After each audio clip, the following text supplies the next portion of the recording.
सबसे लोकप्रिय संगीतकार बने तथा ग्रैमी पुरस्कारों और ऑस्कर जीतने से पहले हमारे आज के वीडियो के हीरो ने बहुत सारी चुनौतियों का सामना किया है और यहाँ तक कि आत्महत्या करने की कोशिश भी कर चुके हैं। उनके पिता ने उनके जन्म के बाद अपनी 17 साल की पत्नी को छोड़ दिया। लड़के का पूरा बचपन यात्राओं में गुजरा था। उसका कोई दोस्त नहीं था। एक बार एक अच्छी नौकरी की तलाश में उनकी मां ने डेट्रॉइट में अफ्रीकी अमेरिकी इलाके में रहने का फैसला किया। यहाँ उनके अलावा केवल 1-2 ही गोरे अमेरिकी रहते थे। अकेला रहने वाला लड़का तुरंत ही आसपास के बदमाशों के लिए एक लक्ष्य बन गया। वो हर समय उस पर हंसते रहते थे और एक बार तो उस लड़के को इतनी बुरी तरह पीटा गया कि उसे कोमा से बाहर निकलने में 1 हफ्ते का समय लग गया।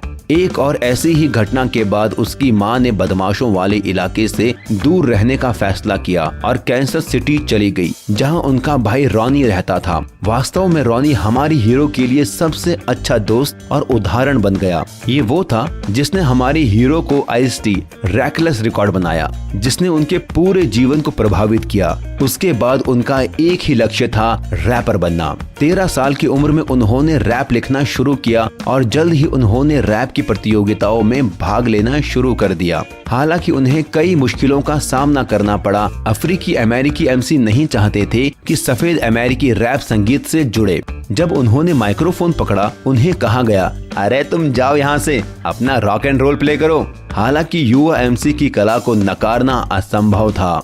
कदम कदम पर वो प्रतियोगिताओं में जीतता चला गया और आसपास के अफ्रीकी अमेरिकी भी उसकी इज्जत करने लगे।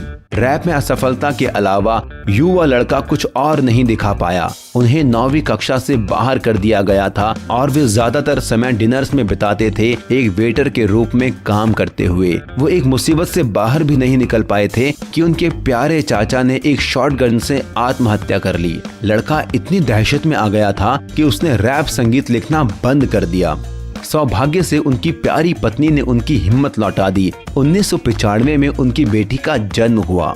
इस खुशहाल वाक्य के बाद संगीतकार ने अपना पहला एल्बम जारी किया। कई सालों बाद उन्होंने दूसरा एल्बम जारी किया, जिसने निर्माता डॉक्टर ड्रे को इतना प्रभावित किया कि उन्होंने एक गोरे अमेरिकी रैपर के साथ एक समझौते पर हस्ताक्षर किए। ये एक महत्वपूर्ण मोड़ था। मास मीडिया ने नीली आंखों वाले और सुनहरे बालों वाले युवक के बारे में बात करना शुरू कर दिया, जिसने गालियों और नस्लीय भेदभाव के बारे में अश्लील भाषा के साथ रैप संगीत लिखा था। हालांकि शोहरत के साथ बहुत सारी मुसीबतें भी आई। उनकी प्यारी पत्नी ने तलाक लेने का फैसला किया और उनकी माँ, जिनके लिए रैपर ने बहुत सारे अप्रिय शब्दों का इस्तेमाल किया था, उन्होंने अपने बेटे के खिलाफ आरोप लगाए। उनकी माँ ने दावा किया कि वो उनके भावनात्मक दुखों का कारण बन गया था। इसके अलावा उसने अपनी माँ की इज्जत को बर्बाद कर दिया। इस युवक के लिए अगली मुसीबत ड्रग्स और शराब थी, जिसकी वजह से उन्होंने आत्महत्या करने की कोशिश भी की। मैं अपना ख्याल भी नहीं रख पाया। मुझे लगा जैसे मैं हार चुका हूँ। मैं बहुत परेशानियों से घिरा हुआ था। इस बार भी संगीतकार ने मुश्किल दौर से उभरने के लिए खुद को हिम्मत दी। हमेशा की तरह वो मंच पर लौट आए। अब तक वो रैप संगीत के इतिहास में सबसे सफल और प्रभावशाली रैपर्स में से एक बन चुके हैं। जैसा कि आप समझ सकते हैं, हमारे आज के नायक का नाम मार्शल ब्रूस मैथर्स है, जिसे एमिनम के नाम से भी जाना जाता है। सभी मुश्किलों के बावजूद उन्होंने अपना सपना पूरा किया और अब वो दुनिया के सबसे प्रसिद्ध संगीतकारों में से एक हैं। क्या आपको एमिनम के जीवन की कहानी पसंद आई? हमें कमेंट्स में बताएं और हम आपके लिए एक नया वीडियो तैयार करेंगे।